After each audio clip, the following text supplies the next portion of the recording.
हरे कृष्ण। तो आज हम श्रीमद् भागवतम तीसरे स्कंद के चौथे अध्याय के 34वें श्लोक को पढ़ रहे और उसको समझने की कोशिश कर। फिर सुखदेव गोस्वामी महाराज परीक्षित को बताते हैं कि श्री उद्धव जी ने भगवान के आविर्भाव तथा तिरोभाव का वर्णन किया, उनकी लीलाओं का वर्णन किया, उनके कार्यकलापों का वर्णन किया और सब ज्ञान जो है जितना भी वे दे सके उन्होंने विदुर को दिया और फिर वहाँ से वे चले गए। कहाँ? बद्रिकाश्रम। ये जो भगवान का विशिष्ट ज्ञान है, विज्ञान है,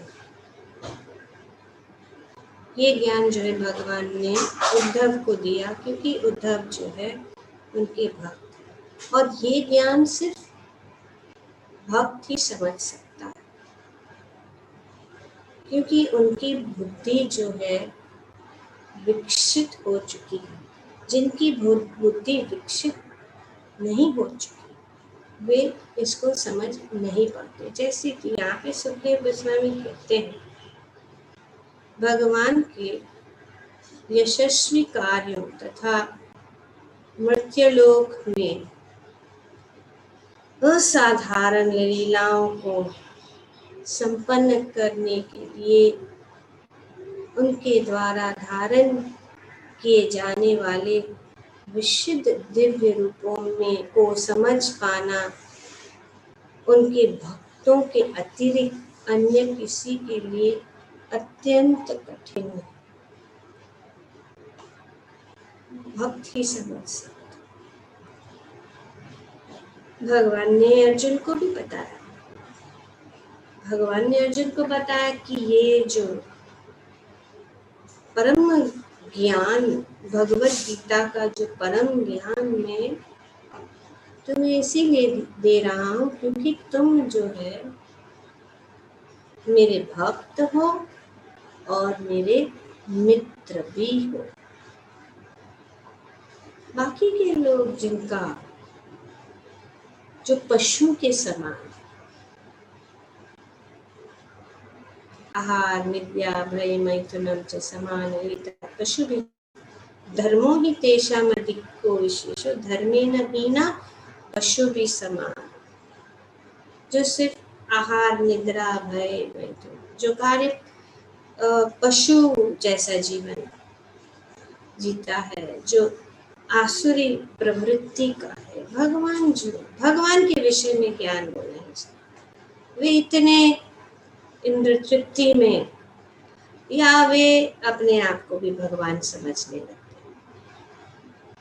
वे भगवान को नहीं जानते, वे भगवान के कार्यकलाप को नहीं जानते, वे नहीं जानते कि भगवान सभी कारणों के कारण है, भगवान सभी अवतारों की स्रोत है, भगवान जो है अनेक अनेक लीलाएं किस प्रकार करते हैं वो नहीं समझते। इसीलिए श्रीमद् भागवतम जो है वे स्पॉटलेस पुराण है। ये परमहंसों के लिए, भगवान के भक्तों के लिए है और जो भक्त है वही ये समझ सकता है। अभक्त यहाँ तक कि प्रभुपाद जी बताते हैं अपने तात्पर्य में कि भगवान कभी भी ज्ञानियों तथा योगियों जैसे व्यक्तियों के समक्ष अपने को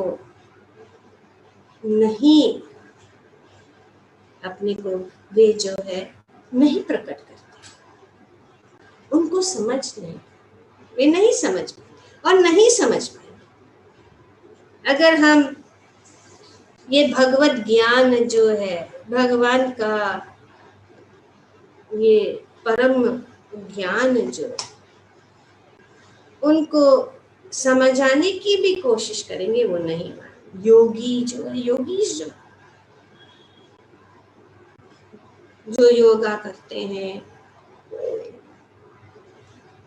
वे पूर्ण, ये गलत नहीं है, वे एक मार्ग पे है, लेकिन वे, उनका ज्ञान जो है अधूरा, कंप्लीट नहीं, उन्होंने कंप्लीट ज्ञान नहीं, क्योंकि भगवान को 3 श्रेणियों में जान सकते हैं, जो वेदों में बताया गया कि वेदांत तत्त्वविदस् तत्त्वं यज्ञान अद्वयम् ब्रह्मेति परमात्मेति भगवानेति सद्विदे, कि जो भगवान को जानने के लिए 3 स्तर, ब्रह्मेति, परमात्मेति, भगवान। तो ज्ञानी जो है वे पूर्णतया से भगवान को नहीं जानते, वे सिर्फ ब्रह्मेति, ब्रह्म ज्ञान, निराकार ब्रह्म, ये सब जो है भगवान का ही अंश, और उसको ही सब कुछ समझते, उसके आगे वो नहीं जानते। सो ये जो है ब्रह्म ज्ञान, जो भगवान जो है पूर्ण है, सच्चित और आनंद,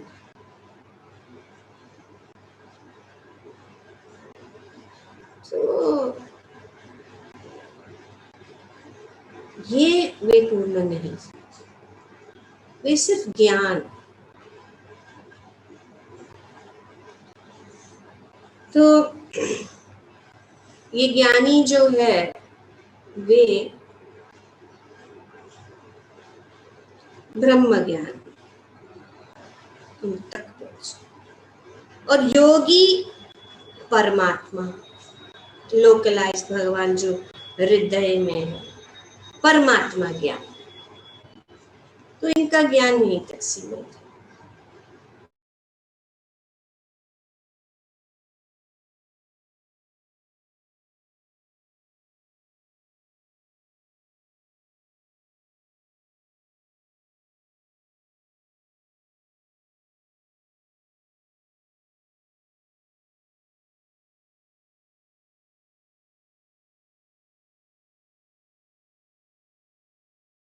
तीन प्रकार का,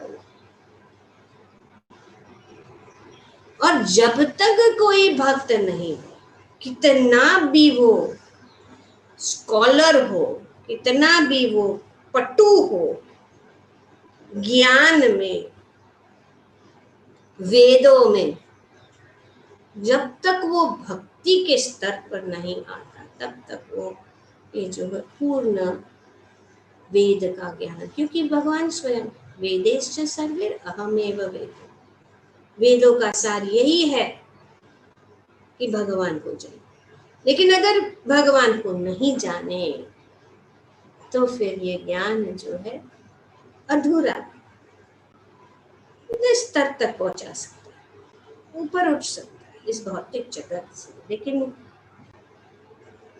उनका गंतव्य जो है वो ब्रह्म ज्योति में लीन हो जाए। तो इस प्रकार से ये जो ज्ञान है, और वो कठिन है उस अवस्था ज्यादा देर तक, क्योंकि हम सच्चिदानंद है, भगवान सच्चिदानंद है, तो भगवान का रूप है, हमारा रूप है, तो निर्विशेष रूप में वो ज्यादा देर टिक नहीं पाता। ब्रह्मानंद जो है ज्यादा देर तक वो नहीं है, उसका आनंद नहीं है। परमानंद जो है भगवान के साथ, भगवान को जानना, भगवान की कार्यकलाप, शास्त्र में ये भी बताया, सत्कर्म निपिनो विप्रमंत्र तत्र विशारद, कोई सत्कर्म, निपुण हो। विप्रो कोई ब्राह्मण है, उनका सत्कर्म, सत्कर्म क्या है? ब्राह्मणों का कार्य क्या है? इसको याद है, 6 कार्य है ब्राह्मणों का। यजन याजन, पठन पाठन, यस, दान देना, दान लेना। राइट, पठन पाठन, यजन याजन और प्रतिष्ठा दान, ये इनका कार्य। उसमें वो निपुण है, क्योंकि वो ज्ञान देता है, ज्ञान प्राप्त करता है और ज्ञान दूसरों को देता है, पढ़ाता है, यज्ञ को जानता है, यज्ञ कार्य करता है, दूसरों को करवाता है, यजन याजन और प्रतिष्ठा दान।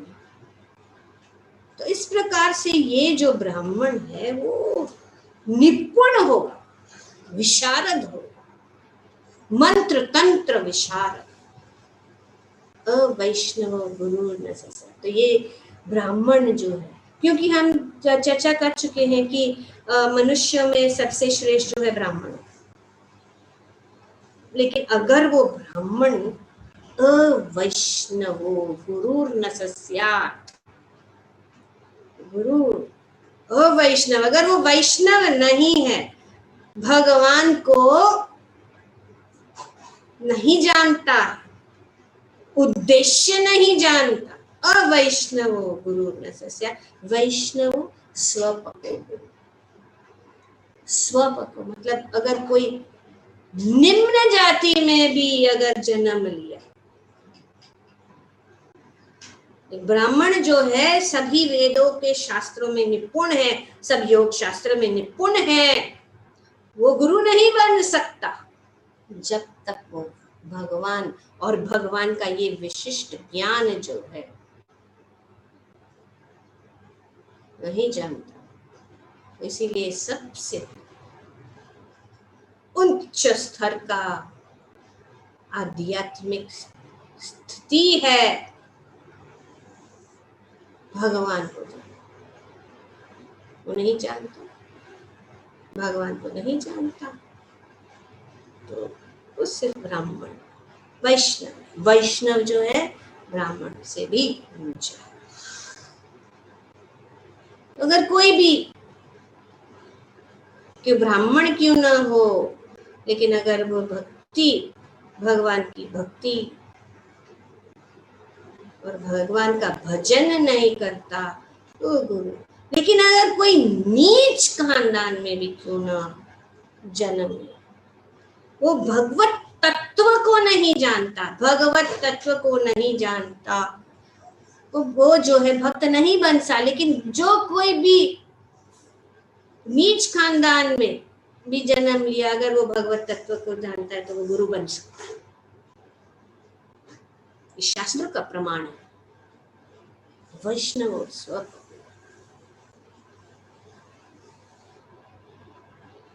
तो श्रील प्रभुपाद जी भी और हमारे कुछ गुरु महाराज सोलेनस गोपाल कृष्ण महाराज को एक कहानी हमेशा कहते कि किस प्रकार से एक बार नारद जी जो है भगवान को मिलने वैकुंठ में जा रहे थे, तो रास्ते में एक ब्राह्मण मिला और वो आप कहाँ जा रहे हैं उन्होंने पूछा, तो नारद जी बोले कि मैं तो भगवान श्री विष्णु को मिलने जा रहा हूँ। तो उन्होंने पूछा अच्छा विष्णु को मिलने जा रहे, बहुत अच्छा हुआ आपका दर्शन हुआ है नारद। आप जब विष्णु को बोलेंगे मिलेंगे तो उनको पूछना कि वे हमें उनके धाम भगवत धाम कभी वापस बुलाएंगे, कब मुझे इस भौतिक जगत से मुक्त करेंगे। तो नारद ने कहा ठीक है, मैं जरूर आपका जो ये है प्रश्न या जो भी आपका मन की बात है मैं आप जरूर। तो आगे चल के वे जो है एक मोची था और मोची जो है अपने कार्य में काम कर रहा था। तो उन्होंने भी वही प्रश्न पूछा नारद जी को देखते हुए, और नारद जी को पूछा कहाँ जा रहे, उन्होंने भी कहा कि मैं तो वैकुंठ जा रहा हूँ भगवान को मिलने। तो उन्होंने भी पूछा कि पूछ लीजिए कि जब मैं कितने मेरा मैं कब इस भौतिक जगत से मुक्त हो जाऊं। तो नारद मुनि ने कहा ठीक है। तो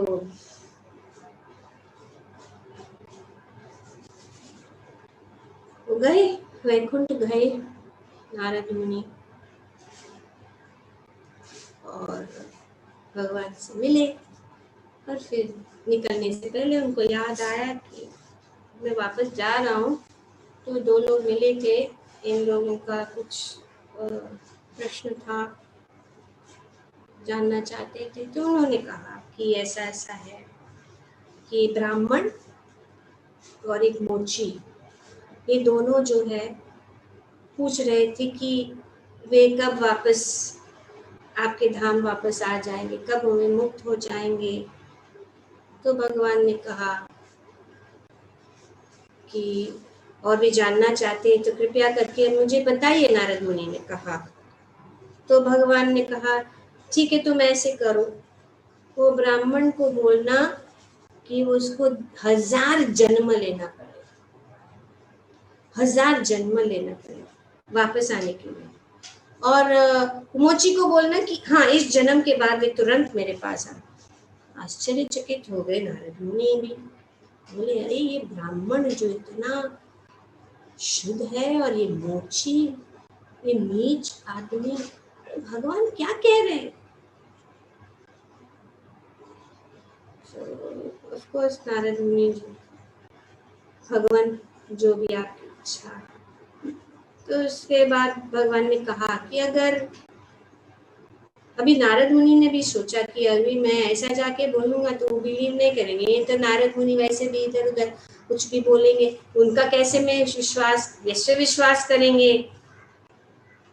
तो उन्होंने बोला कि भगवान से पूछा कि अगर वे पूछेंगे तो मैं उनको क्या बताऊं कि मैं जरूर आपको मिल के आया। तो उन्होंने बोला कि जब वो पूछेंगे और पूछेंगे कि मैं क्या कर रहा था, तो उनको बोलना कि मैं जो है एक हाथी को सुई के नोक से निकाल रहा था, एक हाथी को सुई के नोक से निकाल रहा। तो बोले, भगवान भी सोच, नारद मुनि भी सोचने लगे, लेकिन भगवान की बात वो गए। तो ब्राह्मण ने देखा रे नारद मुनि आ रहे हैं, वापस आ रहे हैं वैकुंठ से, चलो चलो भाग के गए। बोले आप मिले भगवान को? बोले हाँ मैं मिला। आपने बोला, आपने बताया, मुझे क्या चाहिए था, मैं पूछ रहा था। बोले हाँ पूछ रहा, बोले मैंने पूछा, बताया उनको। तो क्या बोले? तो उन्होंने बोला कि उन्होंने मुझे बताया कि आपको बताया कि आप जो है 1000 जन्मों के बाद उनके पास वापस आए। तो वो हंसने लग गया, बोले अरे ये क्या बोल रहा है, मैं इतना पठन पाठन में इतना सब दिव्य कार्य करता हूँ, और भगवान ऐसे कह रहे तुम मजाक उड़ा रहे। नहीं नहीं नहीं, फिर भी मैं यकीन नहीं। अच्छा बताओ क्या कर रहे थे? बोले भगवान जो है एक हाथी को सुई के नोक से निकाला। और भी हंस पड़े, मुझे पता ही था तुम कुछ भी बोल रहे, मुझे कोई विश्वास नहीं है, बहुत बहुत धन्यवाद नारद जी, धन्यवाद। वो हंसने, नारद ने कहा ठीक है, जैसे भगवान ने कहा है मैंने बताया। फिर आगे गए। तो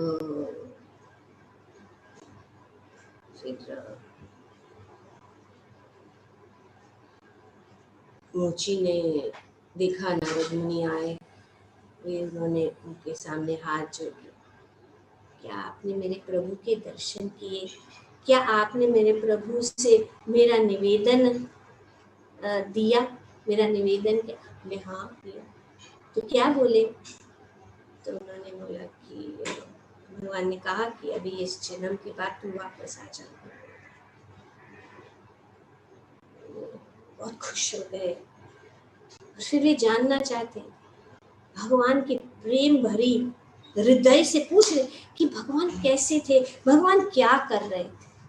तो नारद मुनि ने बताया कि भगवान जो है एक हाथी को सुई के नोक से निकाल रहे। ये सुनकर इतने आनंदित हो गए कि उछल के नाचने लगे। हे मेरे प्रभु, आप कितने महान हैं, आप कितने महान हैं, आपके लिए कुछ भी असंभव नहीं है। अगर आप छोटे से बीज में इतना विशाल जो बरगद का पेड़ आप जो है उसमें रख सकते हैं, तो क्या ये एक छोटा सा एक हाथी एक सुई के नाक आंख से नहीं निकाल सकते? तो नारद मुनि फिर समझ गए भगवान क्या कहते। तो कहने का मतलब ये है कि कितना भी ज्ञान क्यों न हो, अगर हम भगवान की कार्यकलापों को, इसलिए भगवान कहते हैं भगवद गीता में कि जन्म कर्म च मे दिव्यम एवं यो वेत्ति त्वक्त्वा देहम पुनर्जन्म नैति मामिति सो अर्जुना। तो इसीलिए ऐसे व्यक्ति पुनर्जन्म नहीं है, इसी जन्म में वापस जाना है। जो कृष्ण के लीला, कृष्ण की कार्यकलाप, कृष्ण का जन्म, कृष्ण का आविर्भाव, कृष्ण का तिरोभाव समझ लेता है, इस भव सागर को पार करता है। तो यही यहाँ पे श्री सुखदेव गोस्वामी बता रहे हैं कि ये सिर्फ भक्त समझ सकते हैं, क्योंकि भगवान की लीलाएं, भगवान की क्योंकि अनेक अनेक जो अवतार है, किस प्रकार वे अपने आपको विस्तारित करके सभी चीजों को वे संभाल रहे हैं। इसका पूर्ण रूप से शास्त्रों में वर्णन किया गया है। हम ऑलरेडी पढ़ चुके हैं, पहले स्कंद में भी भगवान के सभी अवतारों के स्रोत एक अध्याय है। And Lord Krishna, the source of all incarnations, was one chapter. दूसरा चैप्टर वो कौन सा था?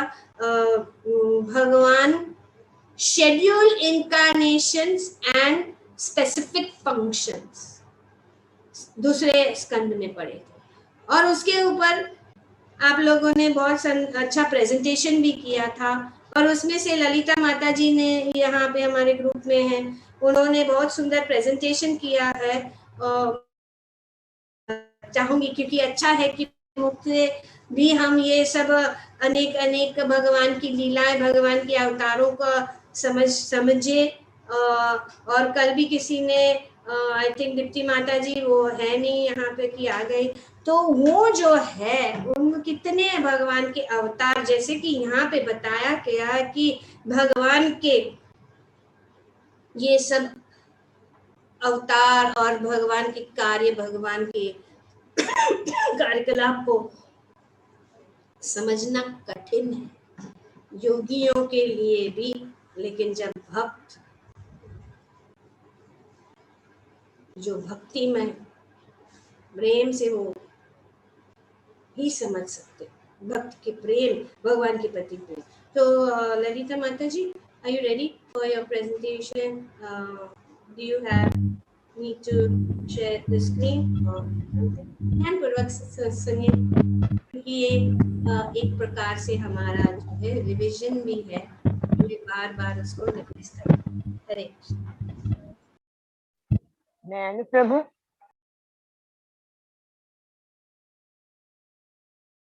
Yes, Madhu. Are you able to see the screen?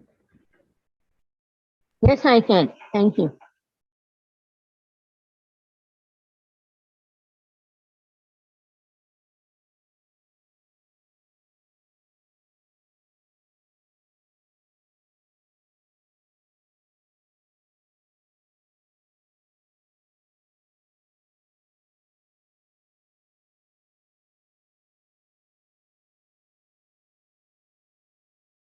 Lalita माता जी, we can't hear you.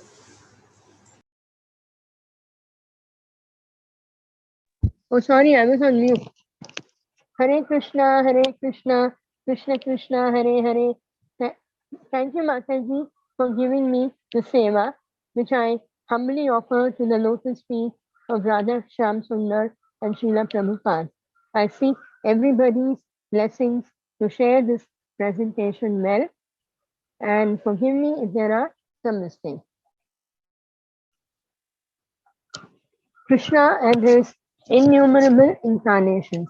This is a presentation which I had done earlier, but there are slight modifications which Mataji requested me to do, and I happily accepted her request, and here it is. Krishna and his innumerable incarnations. Ete chamso kala pumsha Krishna tu Bhagavan Swayam Indrari Vyakulam Lokam Hridayanti Yuge Yuge. All the incarnations mentioned here are either plenary portions or portions of the plenary portions of the Lord Krishna. But Lord Krishna is the original personality of Godhead. All of them appear on planets whenever there is a disturbance by the eclipse, and the Lord appears to protect his devotees. Now here, what is interesting is that although Krishna is distinguished from other incarnations, he is considered as an avatar. Why?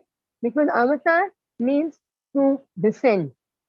And because of his causeless mercy, Krishna descends from his transcendental abode to perform specific functions or to protect the devotees or to display his opulences or his features. Next slide. Lord is inexhaustible source of innumerable incarnations, and as I said, they are distinguished by specific extraordinary feats which are impossible to be performed by the living entities. One such, the most important, one of the foremost Leela that comes to my mind is Govardhana, where he showed his opulence of strength, and Damodar Leela, where he pulls down the Arjuna strings. So these are all demonstrations of his opulence of strength. There are some incarnations which are Swayam, where the Lord appears himself, and they are like Lord Krishna in Dwapara Yuga and Lord Chaitanya Mahaprabhu in Kali Yuga.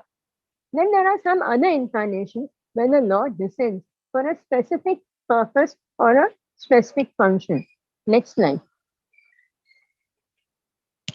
So there are different types of incarnation. All of you have heard of it. All of you must be knowing it also. But this is just a revision for all of us. Purusha Avatar. And all these avatars have a specific purpose. Now in Purusha Avatar, it's the appearance of the three features of Vishnu. Guna Avatar, the Trinity, that is Lord Brahma, Lord Krishna, and Lord Shiva. They take charge of each mode of nature, material nature. Manvantara Avatar is the appearance of the Manu in the duration of Brahma's lifetime. Yuga Avatar are the incarnations of the millennia. Satyavesha Avatar is the directly empowered, or they are even referred as incarnation. Vibhuti Avatar is indirectly empowered or less empowered. Now I'm going to go through each of them where all the incarnations are not shared, but some important incarnations are shared. Let's go to the Purusha Avatar. In the beginning of the creation, the Lord expanded himself in the universal form of Purusha, and all the ingredients for the material creation was manifested. Therefore, the Lord appeared, the first form of Purusha was Karanodakshay Vishnu, or popularly known as Mahavishnu. Here, from the skin pores, innumerable universes were generated. And this Purusha created the Sarga, or the aggregate material ingredients required for the Mahatattva or cosmic manifestation. The next Purusha is the Garbhodakshaya Vishnu, where Purusha enters into each and every universe. And from the navel of Garbhodakshaya Vishnu sprung the stem of the lotus, which is the birthplace of Brahma. On the stem of the lotus exists all the 14 planetary systems. The third Purusha was the Kshirodakshaya Vishnu, who is a plenary expansion of Garbhodakshaya Vishnu. He is also known as a maintainer of the universe, and this Purusha enters into every atom, be it organic, inorganic, living, non-living beings, inordinate or ordinate matter. So we know all the incarnations that happen in the universe is actually the emanation from this Vishnu, that is Kshirodakshaya Vishnu. Next slide. Then comes the Guna Avatar, where they take charge of the different modes of nature. So you have the Trinity here, Lord Brahma, Lord Vishnu, and Lord Shiva.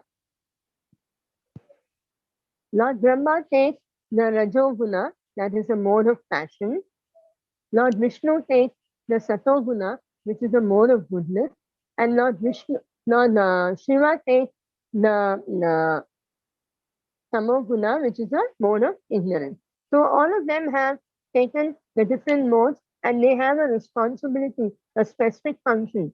Like Brahma has creation, Vishnu has maintenance, and Lord Shiva has annihilation. Next slide. Then comes the Manvantara avatar, which is the appearance of the Manu. Now, there are many Manus which appear in the Brahma day, which consists of 1,000 Chatur Yoga. And the Chatur Yogas are Satya Yoga, Tetra Yoga, Dwapara Yoga, and Kali Yoga. Now, in one day of Brahma's life, 14 Manus appear. And I have listed them down on the right side, what is representing each Manu. Then in the month, the 14 Manus become 420 Manus in a month, and 5,040 Manus in Brahma duration of 1.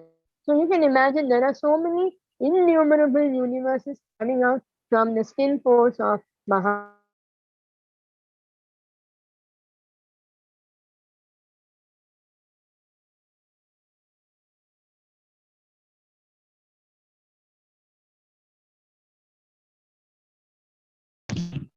Next, Yuga Avatar appears in every millennium.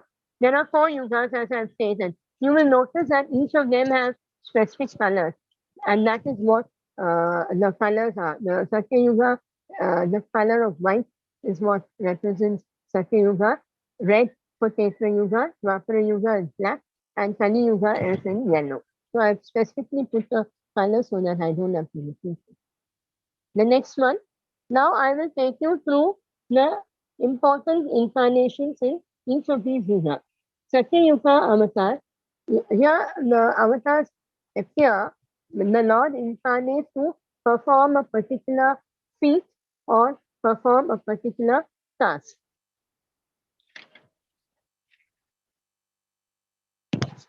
So Matsya avatar, just a moment. Matsya avatar appears to protect all the living entities. And at that time, the Vedas had disappeared from this universe, and the Lord incarnated as Matsya to save the Vedas as well. Kurma avatar is the Lord appears in the form of tortoise and gave support during the Samudra mantra and gave support as a churning stick on his back. So he actually came to help the Devas in the Samudra Manthan. Varaha, he appeared as the boar avatar, where he raised the earth from the bottom of the ocean after the demon Hiranyaksha dragged it into the down the deep ocean. Then comes the Narasimha avatar, where he actually appeared to protect his devotee Prahlad and to vanquish the demon Hiranyakashipa, who had created a lot of fear among the demigods. Next. Kshetra Yuga. Here, the three important incarnations were Vamana, Parshuram, and Sri Ramchandra. Vamana appeared as a dwarf. The Lord incarnates as a dwarf, and he appeared to test the charitable disposition of Bali Maharaj, who was a demon, and his willingness to keep his promise. Parshuram appeared to chastise and vanquish those rulers and administrators who deviated from the rules laid down by the Lord. In this avatar, he actually displays the opulence of strength. And Sri Ramchandra appeared to rectify the discrepancy in the discharge of factual religion. He lived his life as a Maryada Purush. Next one, Dwapara Yuga and Kali Yuga. In Dwapara Yuga, the Lord Krishna appeared as himself, and Baldev or Balrama was his first expansion. They appear to exhibit transcendental activities or pastimes, and to encourage his pure devotees who want to enjoy life by chanting the glories of the Lord. Krishna, with his internal energetic manifestation of his pastime with the gopis, displayed three things: transcendental existence, bliss, and knowledge.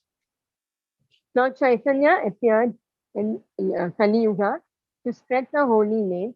He gave us this easy way of approaching the Lord, that is chanting the Harinam, and he distributed the Sankirtan Yajna, which is the Yajna for the Kali Yuga. Next. Now comes the Satyavesha avatar, which is a plenary expansion. Now, some of them are plenary expansion, some of them are portion of the plenary expansion, and they are directly empowered by the Lord to display either his opulences or his features or his qualifications. So, if you look at it, we start with the Kumaras. In the previous creation, the truth was devastated, and the Kumaras were empowered to explain the transcendental knowledge. Narada was empowered to propagate devotional service. His role was to teach the karmis how to free from the bondage of this material existence. Pithu Maharaj was empowered with executive function. Why?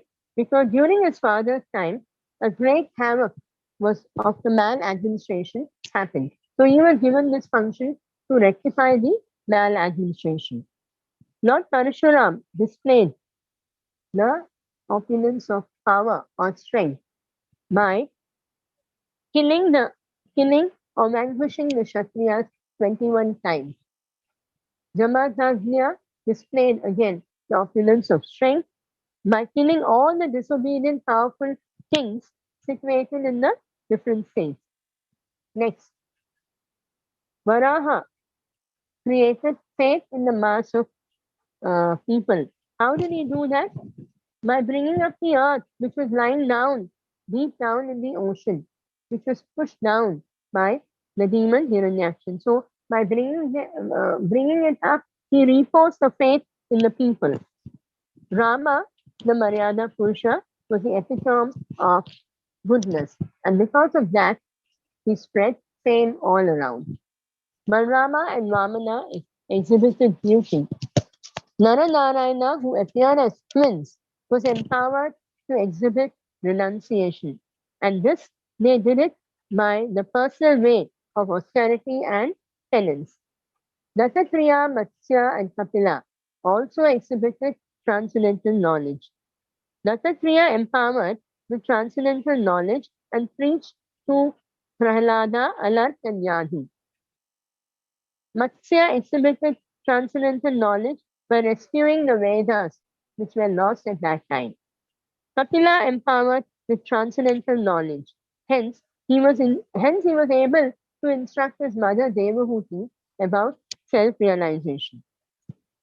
Next, Mohini exhibited beauty. How? By appearing as a beautiful women during the Samudra Manthan to enchant the demons.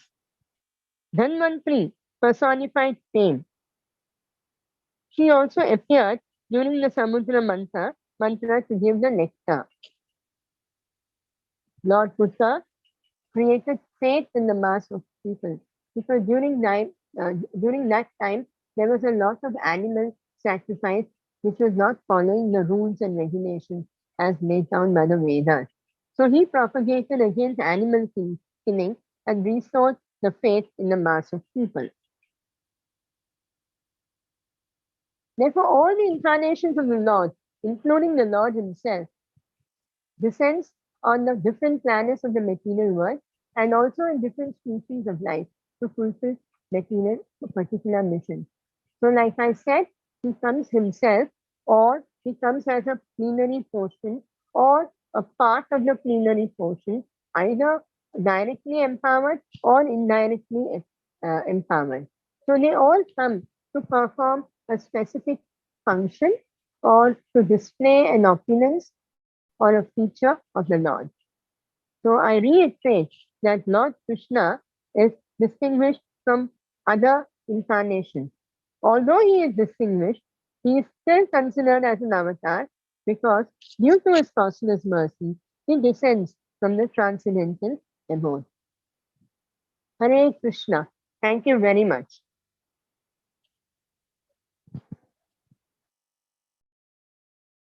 Hare Krishna, Krishna Krishna, Hare Hare, Hare Ram, Ram Ram, Hare Hare. Thank you very, very much, Lalita, for giving this wonderful presentation and explaining it to us so nicely. That is the mood of the devotees, and Krishna in Bhagavad Gita mentions that what do the devotees do? What do the devotees do? Machchitta matagata prana bodhayanta parasparam katayantascha mam nityam tushyanti cha ramanti cha. So this is what is fulfilled today, that the thoughts of my pure devotees dwell in me. Their lives are fully devoted to serving, to my service, and they derive great satisfaction and bliss from always enlightening one and other and conversing about me. So that's part of Bhagavad Gita, which is the Chaturshloki Gita, has been fulfilled today. Thank you so very much, Lalita, for giving this wonderful presentation. बहुत सुंदर आपने बताया, और ये जो है हमारा कार्य है, हम बार जो है भगवान का स्मरण करते रहे, भगवान के विषय में सोचते रहे, यही हमारा कार्य है और कोई कार्य नहीं है.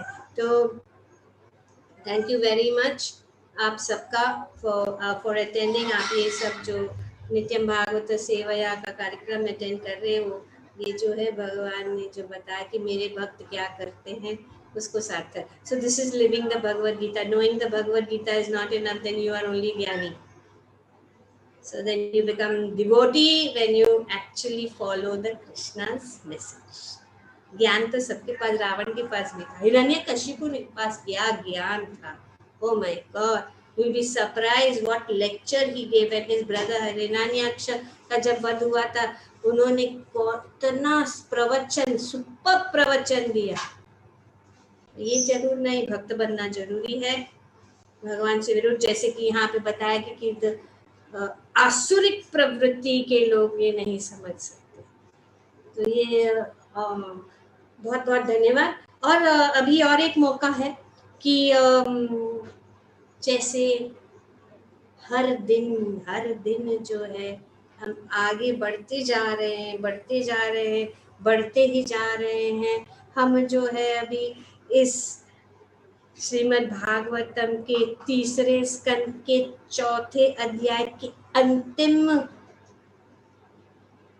श्लोकों तक पहुंच गए. श्लोक मतलब कल फिनिश. कल ये जो है हम जो है श्रीमद् भागवतम के तीसरे स्कंद के चौथे अध्याय को हम विराम देंगे. और परसों, वेडनेसडे, थर्सडे, गुरुवार को हम ये पूरे अध्याय का रिवीजन करेंगे और किसी को अगर ऐसे ही जैसे माता जी ने प्रेजेंटेशन दिया है, कुछ प्रेजेंटेशन आपके मन में है तो आप प्रेजेंटेशन कर सकते हैं, मुझे बताइएगा, वो हम फिर थर्सडे को यही करेंगे। और फ्राइडे से हम ये जो है पंचम अध्याय में, 5वें अध्याय में हम प्रवेश करेंगे। ऐसे ऐसे करते करते हम बढ़ते जा रहे हैं। सुबह माता ji, you have the record, when did we start, from which okay, maybe you can give it tomorrow also, no problem, when we end it, from when we started and where we have reached in this 1 year. Okay, so thank you very much. Yes, Mataji. और मैं ये एक भी बात बताना चाहूंगी कि ललिता माता जी ने जो प्रेजेंटेशन किया है वो सिर्फ प्रभुपाद जी की किताब और प्रभुपाद जी के तात्पर्यों से उन्होंने, राइट ललिता माता जी? Yes, Mataji. Yes, everything is there in Prabhupada's books. Don't go here and there. इधर मत ढूंढिए, प्रभुपाद जी की किताबों को क्रम से पढ़िए, हर एक वाक्य, हर एक लाइन, उनके जो तात्पर्य है उनमें सब कुछ प्रभुपाद जी ने हमें दिया है और हमें सिर्फ उसको समझना है और स्मरण करना। अगर ऐसे करते रहेंगे तो हम जो है परम गति को प्राप्त करें। Hare Krishna, thank you very much.